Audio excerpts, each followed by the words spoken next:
merci beaucoup de votre présence. J'ai mis un petit générique pour ce cours. Écoutez.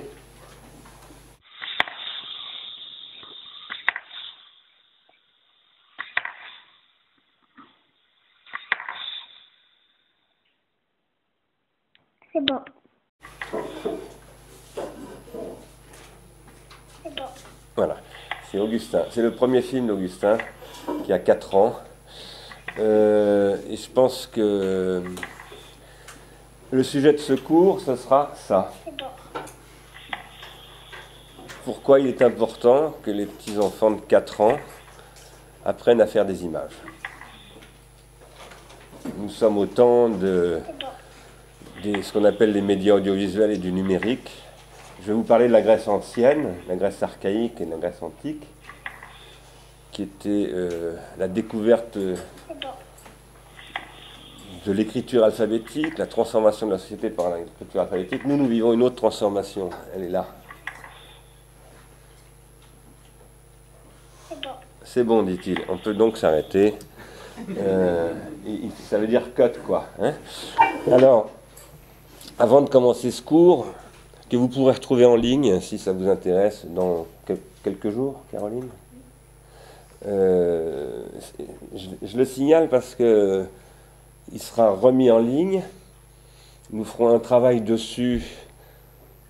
D'abord, Caroline fera, parce qu'elle fait beaucoup de choses dans ce cours, mais aussi les élèves, les étudiants, certains étudiants dont je vous parlerai plus tard, à la fin de ce cours, qui ne sont pas présents ici parce qu'ils sont à l'étranger, travailleront avec un logiciel qui s'appelle Ligne de temps, et le cours sera mis en ligne sous ce logiciel et sous la forme ce que j'appelle un vidéolivre, qui permet de...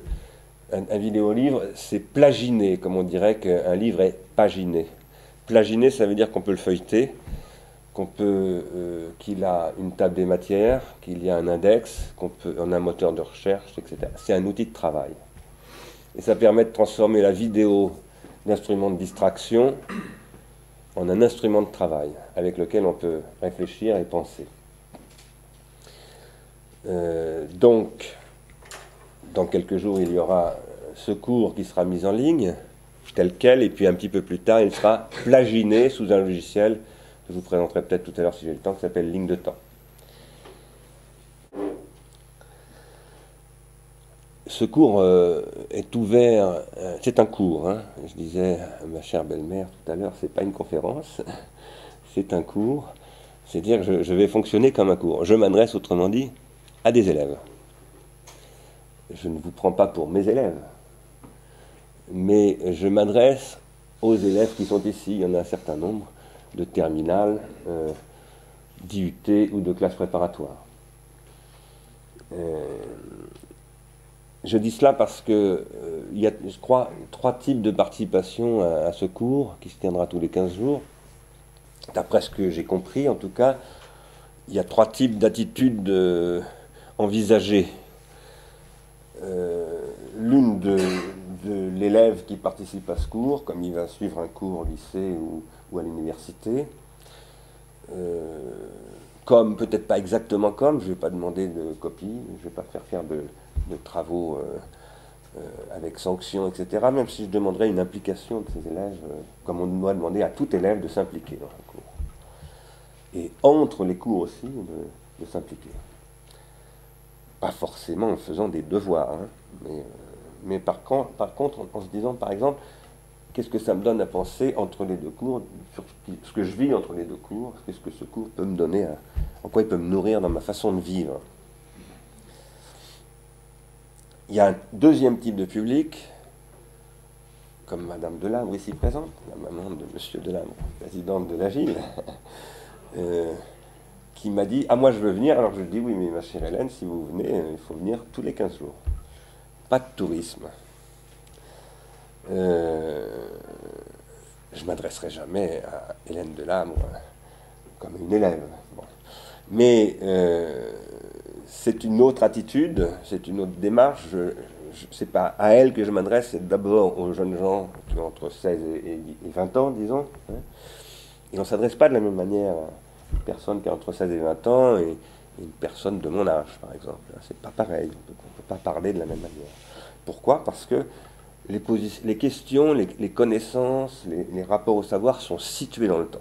On n'a pas du tout le même rapport au savoir quand on a 5 ans, quand on a 20 ans, quand on a 80 ans. Aucun des trois n'est meilleur que l'autre. Ce n'est pas le même rapport. Il y a un temps pour tout, il y a des âges du savoir, comme il y a des âges de toutes choses, de nos artères aussi. Et puis il y a un troisième public qui sera un public que j'appellerai pas, parce que ce serait très méchant de touriste, mais un public intermittent, passager. Il est exclu que je ferme la porte de ce cours à quiconque veuille entrer. C'est pas une église ici, mais c'est ouvert à tout le monde. Voilà. Mais simplement, ce que je voudrais instaurer, si vous me le permettez, c'est une règle. Il y aura, à partir de 17h, ouverture d'une discussion. Elle sera ouverte en priorité aux élèves et aux lycéens. Voilà. Et je ne veux pas que les adultes prennent la parole d'emblée, parce que sinon, ça sera une monopolisation de la discussion. Je ferai une pause avant 5 heures, d'un petit quart d'heure. Je vais faire un cours un peu long, là, un cours introductif. De toute façon, je fais toujours des cours un petit peu longs. J'essaye de faire en sorte qu'on ne s'y ennuie pas trop, mais voilà. Vous pouvez, si vous le souhaitez, s'il y a quelque chose que vous ne comprenez absolument pas dans ce que je dis, me le signaler en m'interrompant. N'hésitez pas. En revanche, pour des questions, des observations, des objections, etc., je vous demande que ce soit après 17h. Je structure toujours mes cours un petit peu avec des chapitres. Donc le premier chapitre de ce cours, c'est la crise. Nous, je veux dire nous les hommes et les femmes du XXIe siècle, qui que nous soyons sur la planète aujourd'hui, partout dans le monde, nous vivons non seulement une crise économique, politique, morale, écologique, etc. La liste pourrait s'allonger longuement. Mais nous vivons aussi, et peut-être surtout, une crise scientifique et philosophique. Très grande crise scientifique et philosophique. Nous sommes dans ce que j'ai appelé dans un de mes livres, dans la désorientation. Et peut-être que plus profondément encore, nous vivons une crise psychique. Peut-être que vous allez noter d'ailleurs que le médiateur de la République, le député Jean-Paul Delevoye, a publié un rapport l'année passée où il parlait de la souffrance psychique des Français. Très intéressant ce rapport. Un rapport officiel du médiateur de la République. Mais il n'y a pas qu'en France que nous vivons une crise psychique. En Chine, par exemple, 15% de la population est identifiée par la puissance publique, par le ministère de la Santé publique, 15% comme dépressive.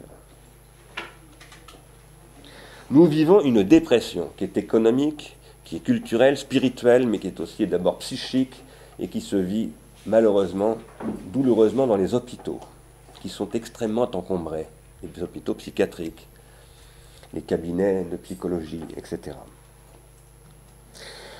Cette dépression est l'effet d'une énorme perte de confiance, pas simplement dans sa banque, dans Bernard Madoff, ou dans ceux qui ont cru dans Bernard Madoff, et presque tous nos gouvernants ont cru dans Bernard Madoff, y compris M. Strauss-Kahn.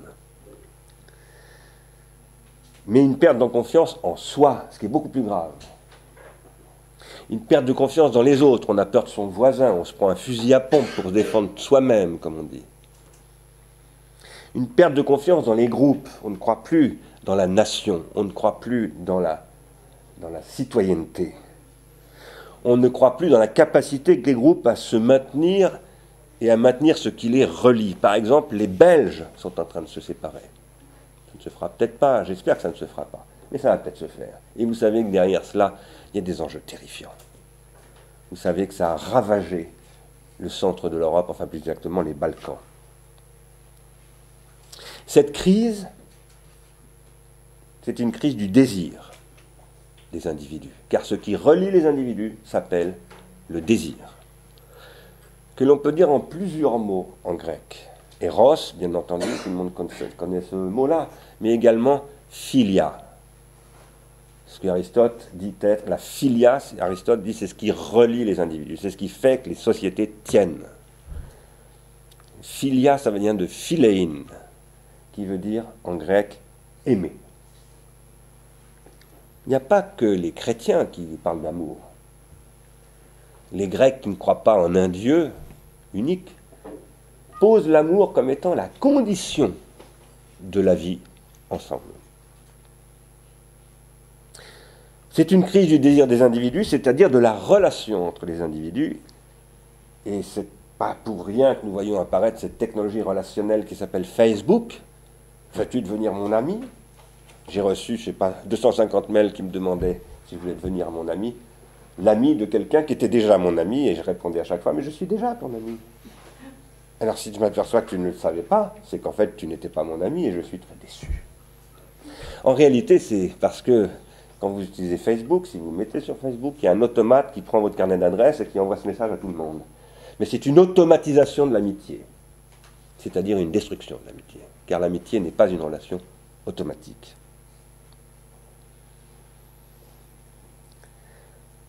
C'est la relation entre les individus qui est en crise, et c'est donc une crise de la chose sociale. Je dirais de la cause sociale, comme on dit, la cause, défendre la cause. Pour quelle cause vivons-nous? Pour la cause sociale, bien entendu. Vivre seul, c'est ce que dit Aristote lorsqu'il parle de Philia. Vivre seul, c'est pas possible. On ne vive... Aristote dit, rien n'est plus précieux que l'amitié. Rien n'est plus précieux que des amis. Il dit, on peut être Crésus, si on n'a pas d'amis, c'est affreux. Il y en a qui, au sommet du pouvoir, se sentent très seuls par moments. Ils sont très puissants, tout puissants, et en même temps absolument impuissants. Et ils perdent confiance en eux, d'ailleurs. Ou ils deviennent fous, dictateurs ou tyrans. Ça existe. Ça a eu lieu. Le XXe siècle a malheureusement connu ça. C'est la raison d'être du social qui souffre en ce moment. Et du psychique du même coup. C'est en fait indissociable. Si je vous parle de cela, ça n'est pas simplement parce que c'est l'état du monde et qu'on se doit toujours, quand on parle en particulier en philosophie, de se dire d'où est-ce qu'on parle, dans quelle situation on parle, comment on pense la situation dans laquelle on se trouve. C'est parce que la Grèce a connu une crise à certains égards comparables. La Grèce antique. Je ne parle pas de la Grèce qui vient d'être agressée par des voyous et des bandits financiers, parce que moi, je considère que ce sont des bandits. Je parle de la Grèce antique, et en particulier d'une partie de la Grèce, à savoir d'Athènes, de l'Athènes de Périclès. Ce que l'on appelle la philosophie est né de cette crise. Elle est née dans cette crise. La philosophie s'est élevée contre cette crise. Mais en même temps, elle a, si je puis dire, positivé la crise. C'est-à-dire qu'elle a fait de la crise un moment critique, c'est-à-dire le moment d'une nouvelle critique, d'une décision qui a finalement donné à cette crise une issue, une sortie, qui s'appelle, eh bien, tout simplement, l'Occident. Car l'origine de l'Occident, c'est la philosophie.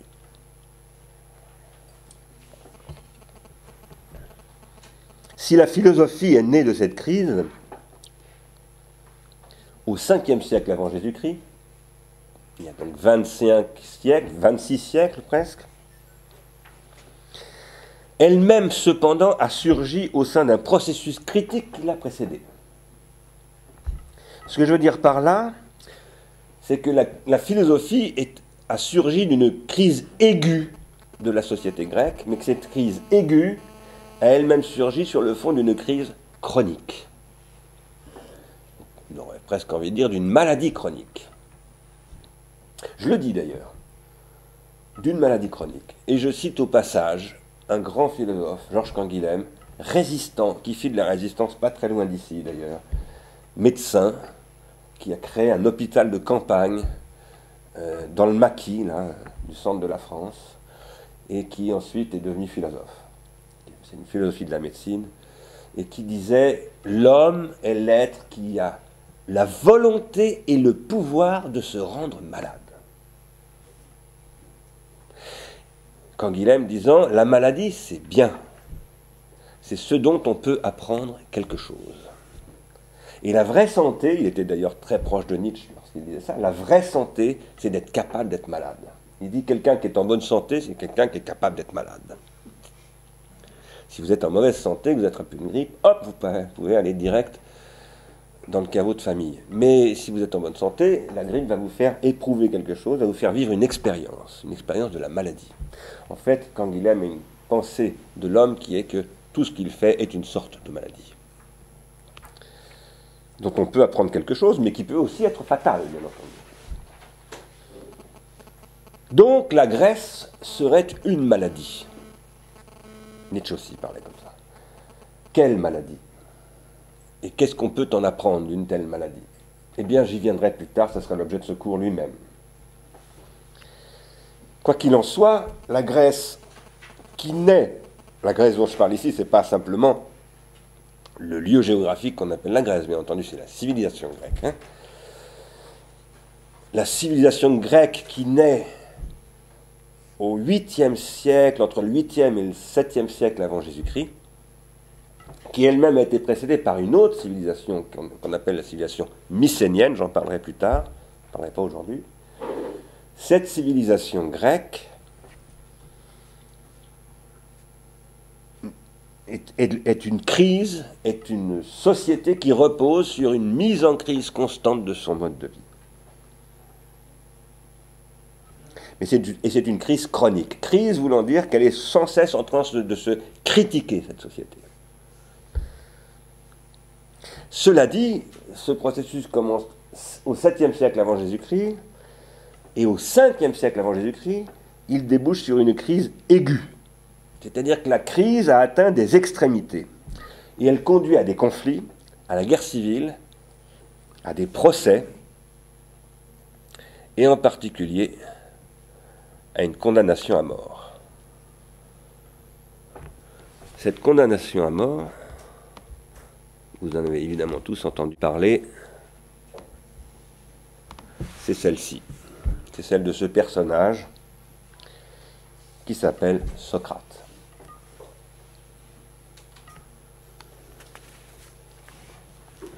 Je dis que la crise aiguë qui donne naissance à Socrate, et qui donne la mort aussi de Socrate, a été précédée par une phase chronique.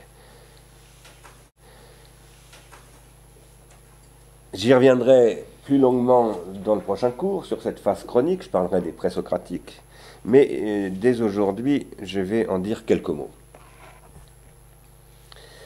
La philosophie arrive en Grèce après un processus de transformation très profond qui s'est déclenché donc 2 siècles avant elle, à l'époque de ceux que l'on appelle les fondateurs de cités.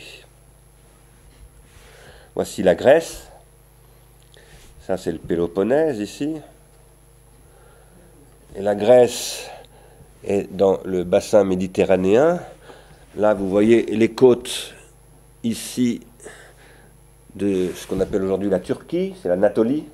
Là vous avez Troie, la fameuse ville de Troie, où Homère raconte la guerre des Achéens contre les Troyens, qui se tient donc entre ces deux espaces. Toute l'Iliade se passe là, hein, voilà, se passe dans cet espace-là. Mais au 7e siècle, c'est-à-dire, d'après ce que nous savons, parce qu'on ne sait pas grand-chose d'Homère, on ne sait même pas s'il a existé. On a un texte qui s'appelle l'Iliade, mais qui est un texte qui a été écrit après coup, un peu comme les évangiles ont été écrits après la mort du Christ. Hein. L'Iliade et l'Odyssée, ce sont en fait des consignations écrites de chants homériques qui étaient des traditions orales. Et quand Homère, ou celui dont la légende donne le nom d'Homère, ou ceux dont la légende donne le nom d'Homère, ont vécu, l'écriture n'existait pas en Grèce. Et il y a eu l'écriture des Mycéniens, l'écriture de l'Inérbée, etc., mais elle avait disparu totalement, cette écriture. Pour des raisons, des barbares étaient arrivés, avaient détruit ces sociétés, ces civilisations, et pendant 2 siècles, 3 siècles même, blackout, il n'y a absolument plus rien. On n'a aucune trace, sauf à partir du moment où l'écriture réapparaît, et que là, Homère surgit. Cela étant, le 7e siècle, donc 2 siècles après Homère, 2 siècles déjà après Homère, les Grecs se disséminent dans le bassin méditerranéen, et en particulier, ils s'installent ici en Ionie. Et c'est là qu'apparaît en particulier Thalès, j'y reviendrai plus tard. Voici la Ionie par rapport à la Grèce. Je voulais amener un globe terrestre, je l'ai oublié. Je vous aurais montré le caractère microscopique de tout cela à l'échelle de la planète. Là est en train, à ce moment-là, au 7e siècle avant Jésus-Christ, de se déclencher une réaction en chaîne, comme on dit en physique nucléaire, qui va proliférer jusqu'à nous aujourd'hui et qui maintenant est partout. Vous pouvez aller en Chine, vous pouvez aller en Afrique, vous pouvez aller au Japon, vous pouvez aller en Océanie. Vous dites Socrate, tout le monde connaît. D'ailleurs, il y a un bouquin qui s'appelle Socrate, Jésus, Bouddha. Tout le monde connaît Bouddha, tout le monde connaît Jésus, tout le monde connaît Allah, nous l'oublions pas, tout le monde connaît Moïse, et tout le monde connaît Socrate. Je ne suis pas en train de dire Socrate et Jésus c'est la même chose, je suis en train de dire que Socrate, et à travers Socrate, toute la civilisation grecque s'est disséminée aujourd'hui dans le monde entier. Cela étant, les Grecs, comme vous le voyez ici, sont des colonisateurs. Ils fondent des colonies, et ces colonies qu'ils fondent, eh bien, en les fondant, ils y inventent des façons de vivre, de nouvelles façons de vivre. Thalès, par exemple, sur lequel je vais revenir tout de suite, qui est un fondateur de cité, eh bien, le voici. Ça, c'est Thalès. Enfin, c'est Thalès tel qu'on se le représente 2 siècles après, hein, bien entendu. Donc, je vous montrerai tout à l'heure des représentations de Périclès, par exemple, qui sont véritablement la représentation de Périclès par un sculpteur qui l'a vu et qui l'a sculpté tel qu'il l'a vu. Là, évidemment, c'est une reconstitution de Thalès. Et certainement une grande idéalisation. Il est magnifique, ce Thalès. Et Thalès, c'est un géomètre, tout le monde le sait, mais c'est aussi un fondateur de cité. Comme Héraclite, comme toutes sortes de présocratiques, il écrit des lois. Comme aussi John Locke, comme Jean-Jacques Rousseau, comme pratiquement tous les philosophes jusqu'au XIXe siècle.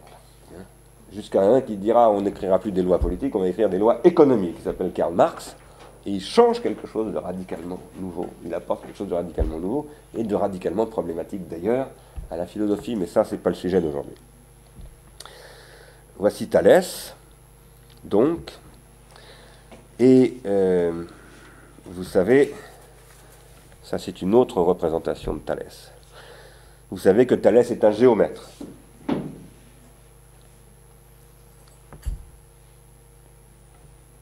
Au lycée, on apprend le théorème de Thalès. On apprend même à démontrer le théorème de Thalès. Non seulement on apprend à démontrer le théorème de Thalès, mais on apprend le théorème de Thalès que si on apprend à démontrer le théorème de Thalès. Car un savoir géométrique, c'est un savoir que les Grecs, et les Grecs philosophes en particulier, appellent un savoir apodictique. Excusez-moi cette forme précieuse ou savante, apodictique voulant dire démonstratif en grec. Il y a Thalès, c'est celui qui découvre. D'ailleurs, Thalès n'a pas démontré lui-même le théorème de Thalès. C'est pas lui qui l'a démontré, il n'a pas réussi à le démontrer, mais il a fait d'autres démonstrations très importantes. Mais Thalès est celui, on suppose que c'est celui, on croit que c'est le premier géomètre, il y a peut-être eu d'autres géomètres avant Thalès, mais en tout cas, c'est à cette époque-là, et on pense que c'est Thalès qui a fondé une nouvelle façon de vivre et de penser, qui est de penser démonstrativement. Ça n'est que à partir de Thalès que l'on sait démontrer un théorème. Il existe une géométrie chinoise, par exemple, mais ça n'est pas une géométrie démonstrative. Et c'est ça qui fait la spécificité de la pensée grecque. Et c'est ça qui va fasciner tous les Grecs. Et qui va transformer la façon de vivre de tous les Grecs, pas simplement des philosophes, des mathématiciens ou des juristes. À l'époque, d'ailleurs, je vous le redis, il n'y en a pas de philosophes au 7e siècle avant Jésus-Christ. Il y a des penseurs. On les appelle les présocratiques. Ce sont des poètes. Ils écrivent des vers. ce sont des géomètres, tous, ce sont des fondateurs de cités, des juristes autrement dit, et ce sont aussi, on les appelle des physiologues, c'est-à-dire des gens qui discourent sur ce qu'ils appellent la physis, ce qu'on traduit par natura en latin,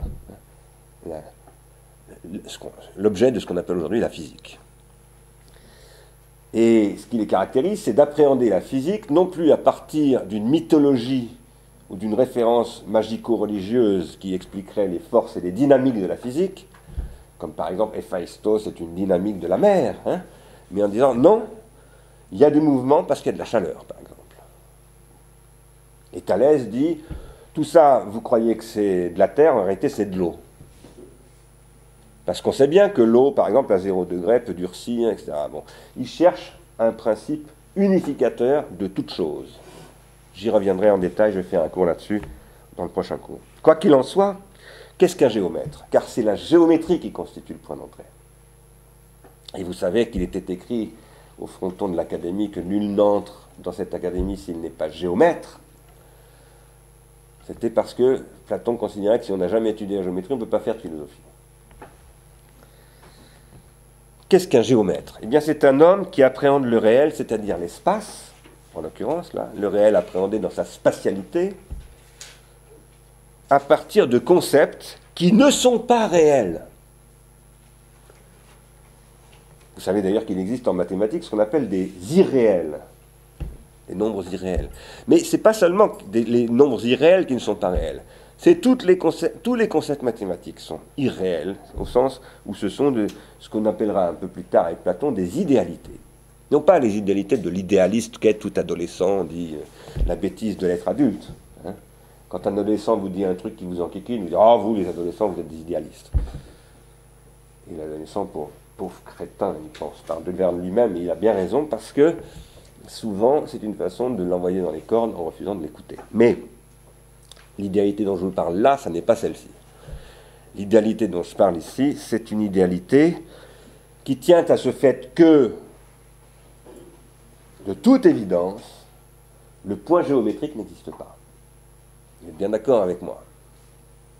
Si on dit que ce qui existe, c'est ce qui est dans l'espace et dans le temps, alors ça c'est ce qu'on dit depuis Newton de manière très formalisée, mais déjà les Grecs le pensent. Déjà les Grecs considèrent que ce qui existe, c'est ce qui est dans l'espace et dans le temps.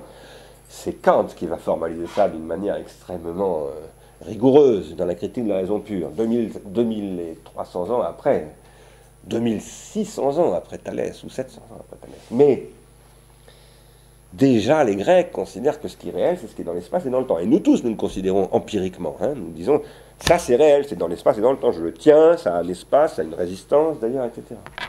Être dans l'espace, ça veut dire avoir un volume, avoir un poids aussi. On est d'accord? Quel est le poids d'un point? Le point n'a pas de poids. Quelle est la surface d'un point? Il n'a pas de surface. Ce qui permet de définir une surface, c'est précisément le point. Mais le point lui-même n'a pas de surface. Il y a un tableau ici? Non, il n'y a pas de tableau. Tiens, il faudra qu'on mette un tableau. Parce que moi, sans tableau, je ne peux pas enseigner. Je n'avais pas pensé à ça. Bon, la prochaine fois. Si je dessinais deux lignes droites, si je vous disais, faisons-le comme ça. Si je vous disais, dessinons une droite. A, B. En général, c'est comme ça qu'on dit en géométrie. A, B. Dessinons une droite. D'abord, vous verriez tout de suite qu'elle n'est pas droite, ma droite. Elle est toute comme ça. Si c'était Fred Barbon qui la faisait, peut-être qu'elle serait un peu plus droite, mais pas beaucoup plus, en fait. Et même s'il prenait sa règle de menuisier ou d'artisan, elle serait toujours pas droite.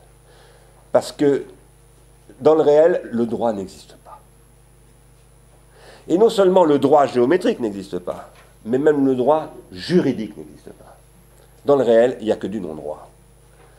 Le réel, c'est l'injustice. On y reviendra la semaine prochaine avec les présocratiques toujours. Mais ce qui permet de penser le réel, c'est la justice. Ce qui permet de penser le réel, c'est le point géométrique, qui n'existe évidemment pas. Il n'est pas dans l'espace. Il est ce que beaucoup plus tard, Kant appellera un transcendantal, un concept transcendantal. C'est-à-dire quelque chose qui n'est pas dans l'expérience, mais sans lequel on ne peut pas avoir de rapport à l'expérience. En tout cas, pas de rapport rationnel. Donc, le point géométrique n'existe pas, ni la ligne du coup, puisque la ligne est constituée de points, ni le plan, puisque le plan est constitué de lignes, ni le volume géométrique, puisque le volume est constitué d'intersections de plans. Il n'existe pas, ce sont des idéalités, mais ils consistent. Et ils consistent tellement que cet ordinateur, ce micro, cette montre, cette caméra, et tout ce qui est là, ces murs, cette lumière qui nous tombe du ciel alors qu'on a fermé les rideaux, vient de cette consistance, de la concrétisation sociale de cette consistance, c'est-à-dire de cette intelligence. Intelligence qui a une histoire et qui, au 7e siècle avant Jésus-Christ, à travers Thalès, tout à coup accède au plan apodictique, c'est-à-dire démonstratif, de l'établissement de la consistance de ce qui n'existe pas, dans le domaine des mathématiques, en tout cas, et plus particulièrement, la considération mathématique de l'espace. Si j'avais du temps, je vous parlerais de la considération mathématique du temps, qui n'est pas la géométrie, mais l'arithmétique, et qui, chez les Grecs, ne commence pas du tout par des fractions telles que nous les pratiquons nous aujourd'hui, mais par des fractions telles qu'eux les pratiquent sur le monocorde. Et eux, ils appellent ça la musique. Les Grecs étudient la musique, l'arithmétique à travers la musique. Et c'est pour ça que vous trouverez régulièrement, dans la République de Platon par exemple, des énoncés qui disent qu'il faut être géomètre et musicien pour faire de la philosophie. Mais musicien, ça veut dire ici arithméticien et musicien, effectivement, parce qu'ils jouent de la musique. Ils en jouent, ils en chantent, et en plus, de temps en temps, ils y font la fête, ils font des banquets. Ce sont des gens sympathiques, ces Grecs. Ils sont marrants comme tout. Ils sont très sérieux. Ils considèrent le droit, la justice, ils sont austères. Il a l'air un peu austère, ce Thalès. Mais en même temps, ils font de la poésie, ils chantent, ils picolent un peu de temps en temps. Vous le verrez dans le banquet. Et dans le banquet, à un moment donné, tout le monde dit « Oh là là, Socrate, qu'est-ce qui tient le coup ?» Tout le monde est bourré, sauf lui.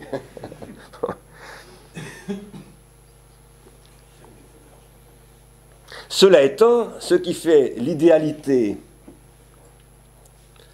du point mathématique, c'est qu'il est établi, ce point, avec une méthode absolument rigoureuse, d'une rigueur absolue.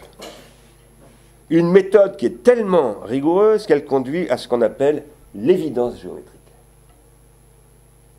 Et ça, c'est le b.a.-ba, si je puis dire, de l'entrée dans le logos. Dans ce qu'on appelle le logos à l'époque des Grecs, ça veut dire la pensée. Plus précisément, ça veut dire un type de pensée qui est précisément la pensée capable de démonstration. La pensée qui est régie par le principe de contradiction, etc.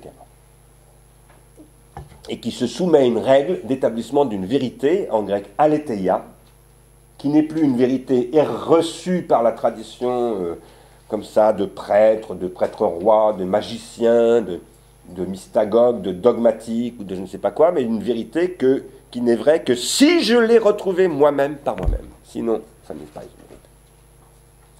C'est ça la base de la pensée grecque. Je ne dis pas encore de la philosophie, je dis des présocratiques. Mais c'est ce que la philosophie va clarifier contre les sophistes.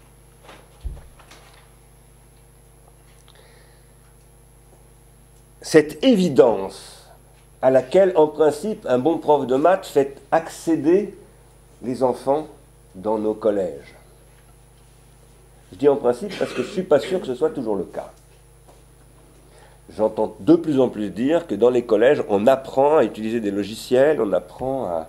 etc. Et de moins en moins, on se confronte à l'évidence. Donc parfois, d'ailleurs, je me demande si les profs eux-mêmes en ont encore la notion de cette évidence. Mais si on n'a pas fait l'expérience de la découverte d'une évidence géométrique, on ne comprend rien à ce que c'est que l'Occident. Absolument rien. Et aujourd'hui, je pense qu'il y a beaucoup d'établissements scolaires où on n'enseigne plus ça. Et c'est extrêmement grave. C'est une catastrophe. C'est une catastrophe noétique. Ça veut dire spirituelle au sens où, chez les Grecs, l'esprit et l'entendement, c'est la même chose. C'est-à-dire, c'est une catastrophe de l'intellect. On traduit nous par intellect, mais ça veut dire aussi esprit.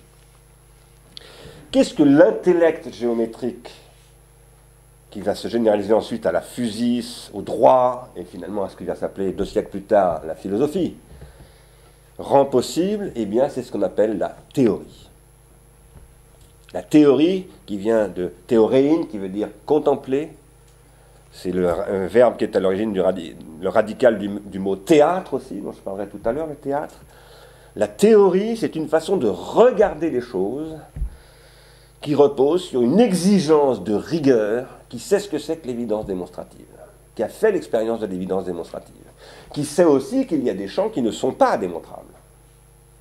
Jamais, par exemple, aucun grec ne pensera pouvoir démontrer l'efficience théâtrale d'une tragédie. Jamais Aristote n'a ambitionné, il a écrit un traité sur le théâtre absolument fondamental qui s'appelle la poétique, jamais Aristote n'a ambitionné de démontrer, par exemple, qu'une pièce de Sophocle était meilleure qu'une autre, ou que Sophocle était meilleur qu'Euripide.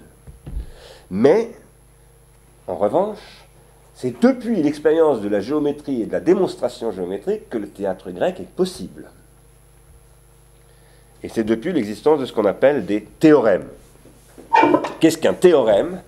C'est ce qui établit une idéalité géométrique, une idéalité mathématique plus généralement, une idéalité scientifique même, parce que depuis l'algébrisation et la mathématisation de la physique à la Renaissance, on parle d'idéalité également en physique, et puis maintenant on en parle aussi en biologie, etc., qui permet d'établir l'évidence de cette idéalité et de sa consistance par une démonstration, ou par un discours contradictoire conduisant à un accord scientifique entre pairs. Ces pairs s'appellent les scientifiques.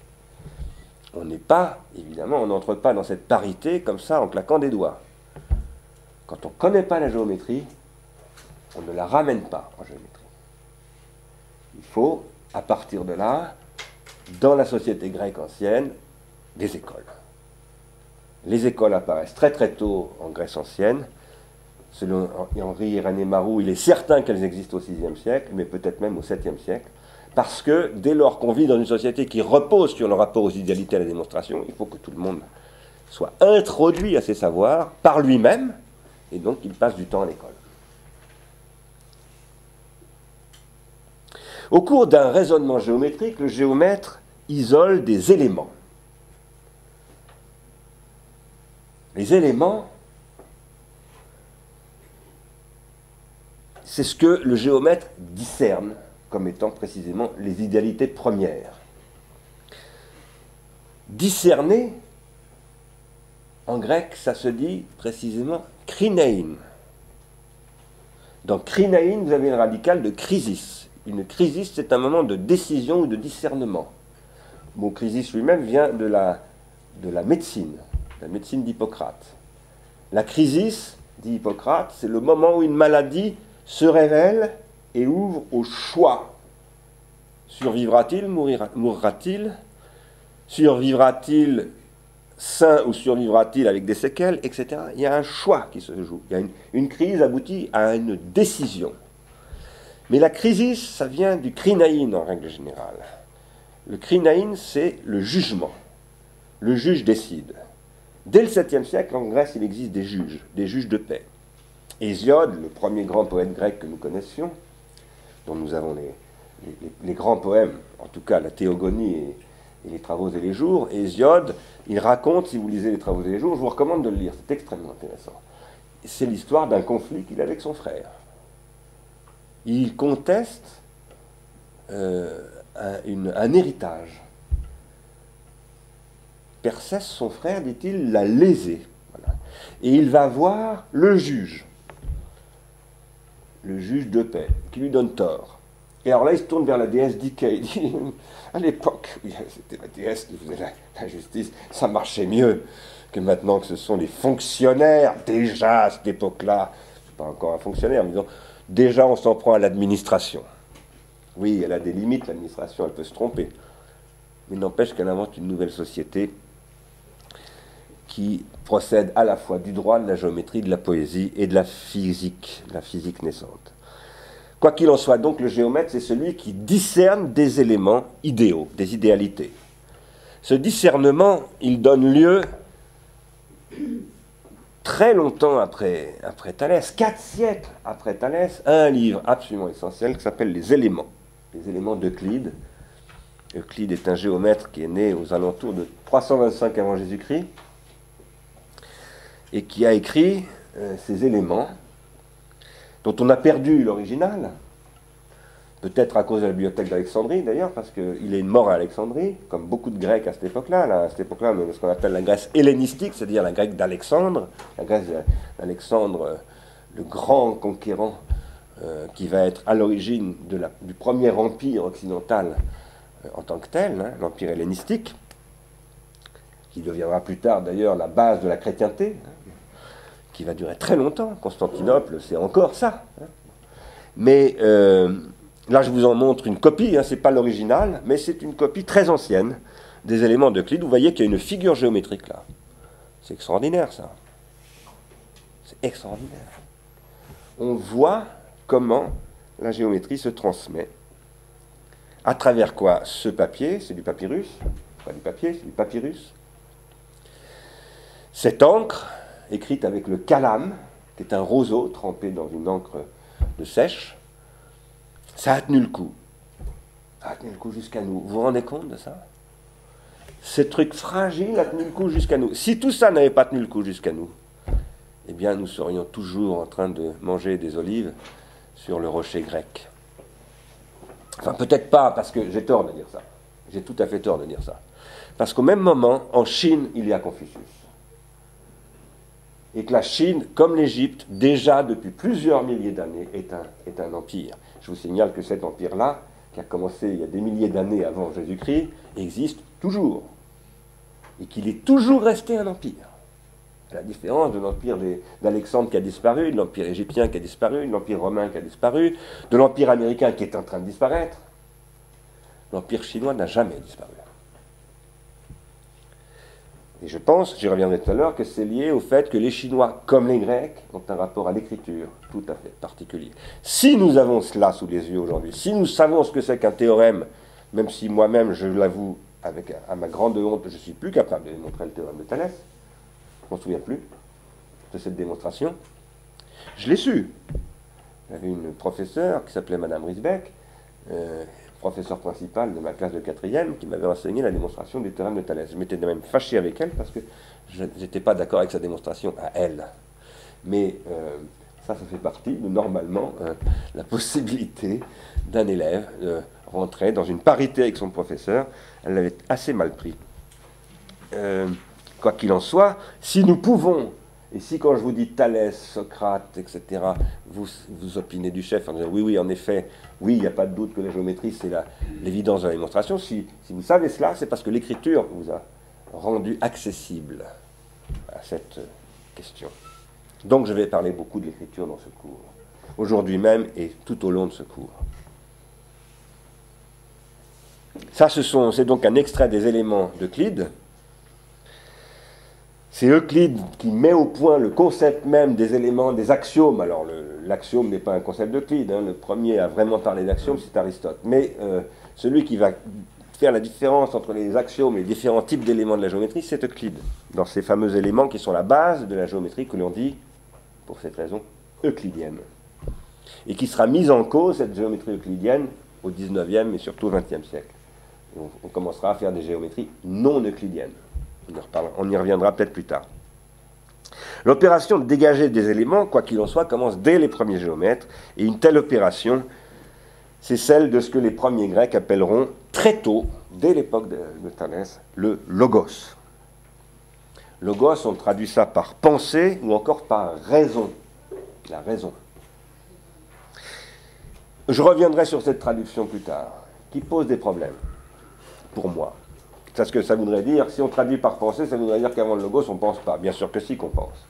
Homère pense, par exemple, et Homère n'est pas encore dans le rapport à ce logos. Et raison, c'est aussi un problème, parce que raison, ça vient de ratio. Et c'est pas sûr que le logos des Grecs soit tout à fait la même chose que la ratio des Romains, et encore moins de Descartes. Donc c'est une vaste question. Il vaut mieux ne pas traduire logos. Disons le logos. Par contre, on sait que le logos, c'est l'origine du mot logique. Et on sait aussi que l'élève de Platon, de Socrate, pardon, qui s'appelle Platon, a formé un autre élève. Tout ça, c'est une histoire de fils et de petit-fils et de père spirituel. Hein. Socrate est le père spirituel de Platon, qui est le père spirituel d'Aristote, donc un grand-père spirituel, qui est notre arrière, etc., grand-père, hein, mort pour nous, pas en croix, et pas pour nos péchés, mais pour nous quand même. C'est ce qu'il dit dans son procès, on verra. Et il s'est sacrifié, autrement dit. C'est un aspect très important. Pas de philosophie sans sacrifice. Et je ne manque jamais d'ailleurs de dédier aussi mes cours régulièrement à Jean Cavaillès, normalien, fusillé par les nazis. Voilà, un philosophe, c'est ça. C'est prêt à mourir pour ses idées. Et si ça n'est pas prêt à mourir pour ses idées, ça n'est pas un philosophe. Et ça a tendance à devenir un sophiste. Il faut faire très attention aux philosophes qui ne sont pas prêts à mourir pour leurs idées. Quoi qu'il en soit, donc, le philosophique qui est celui qui fait l'expérience du logos, eh bien c'est ce qui donne accès à ce que Aristote, le petit-fils spirituel de celui qui est mort pour nous tous, Socrate, nous tous les philosophes, appelle la logique. Aristote fonde ce qu'on va appeler plus tard la logique, et qui va devenir après Aristote ce qu'on appelle la logique formelle, qui est d'ailleurs, à mon avis, qui n'est plus une logique d'Aristote. Mais bon, ça c'est une autre affaire. C'est très important la logique. Ça, ce truc-là, cet ordinateur, est une machine logique. Il y en a d'autres des machines logiques. Hein. La machine à calculer de Pascal, c'est déjà, la pascaline comme on l'appelle, c'est déjà une machine logique. Et en fait, c'est peut-être même encore beaucoup plus large que ça. Mais en tout cas, la logique, c'est pas simplement un truc qui se trouve dans la tête, c'est pas simplement une faculté purement transcendantale. Ça se traduit et ça suppose peut-être aussi, ça c'est le point de vue différent que j'ai de Kant, je ne suis pas un kantien moi-même, même si je suis comme tout philosophe un admirateur inconditionnel de Kant. J'admire sans condition Kant, mais ça ne veut pas dire que je suis kantien.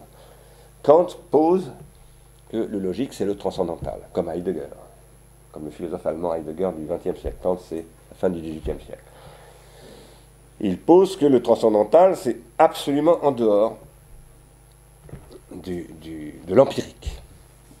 Ça s'oppose plus exactement à l'empirique, c'est-à-dire à l'expérience. Comme le point géométrique dont je vous parlais tout à l'heure précède l'expérience physique de l'espace et, de ce point de vue-là, doit y être non seulement distingué, mais opposé. Et je n'ai pas, moi, ce point de vue-là. Je pense qu'en réalité, si on peut faire des machines logiques, c'est parce qu'en fait, le logos a quelque chose à voir toujours avec de la matière. Ça ne veut pas dire que je soutienne un point de vue matérialiste à proprement parler. J'y reviendrai. Mais en tout cas,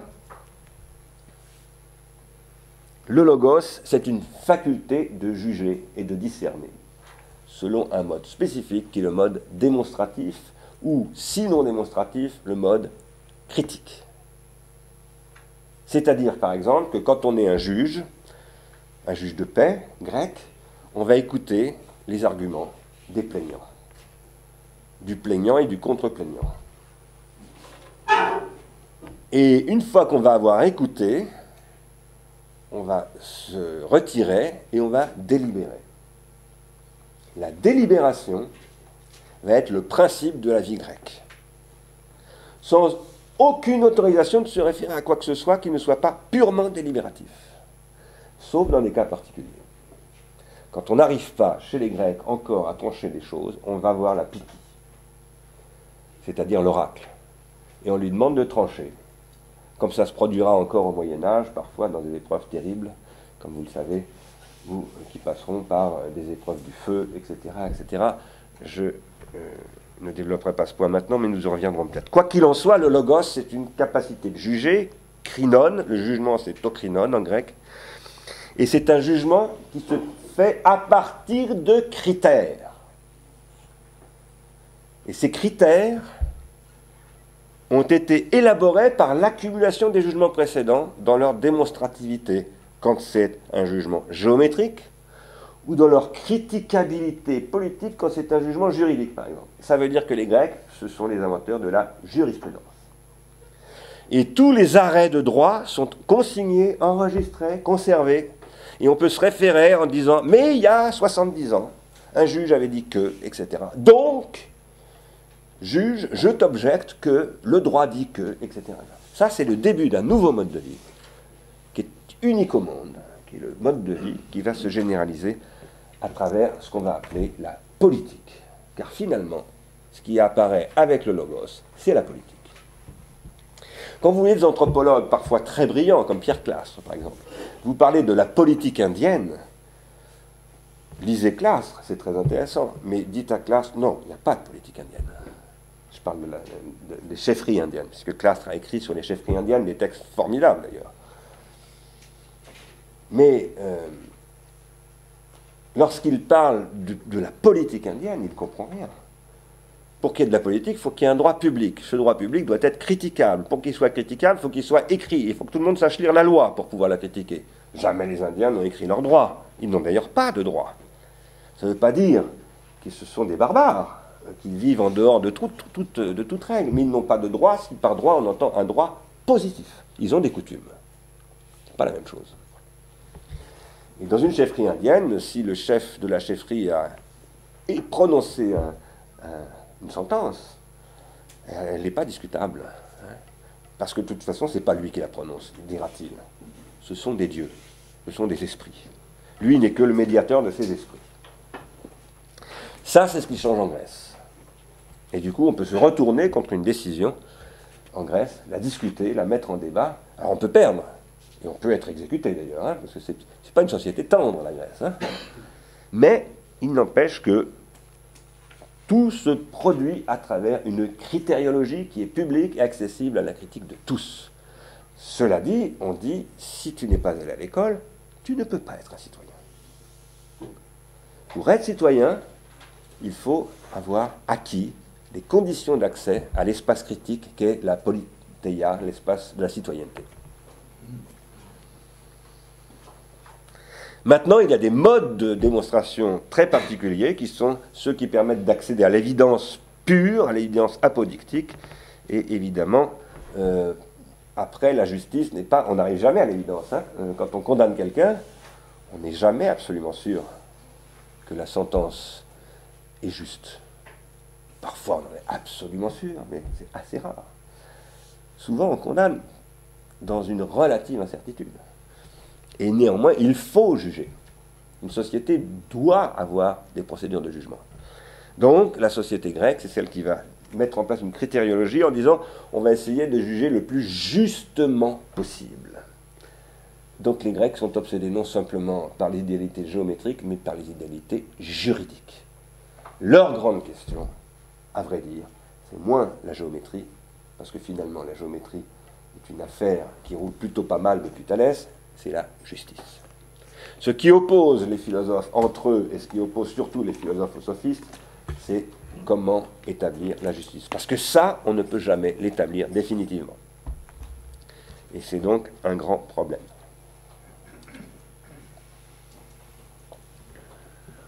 Ces géomètres et ces juristes et ces grecs qui font usage du logos dans tous les domaines, car ça va venir ensuite avec l'histoire, la géographie, la zoologie, ça va proliférer. Tout ça va se développer d'une manière inouïe, et très vite. Eh bien, ce sont ceux qui mettent en œuvre des critères qui ont été soumis à une critique absolument sans limite. Et cette critique sans limite, elle repose sur la confrontation des points de vue, donc sur l'éristique, sur le combat des points de vue, et sur le polémos, sur l'agonistique, sur le débat. La société grecque, c'est une société qui passe du combat physique au combat logique, qui passe de la guerre au débat.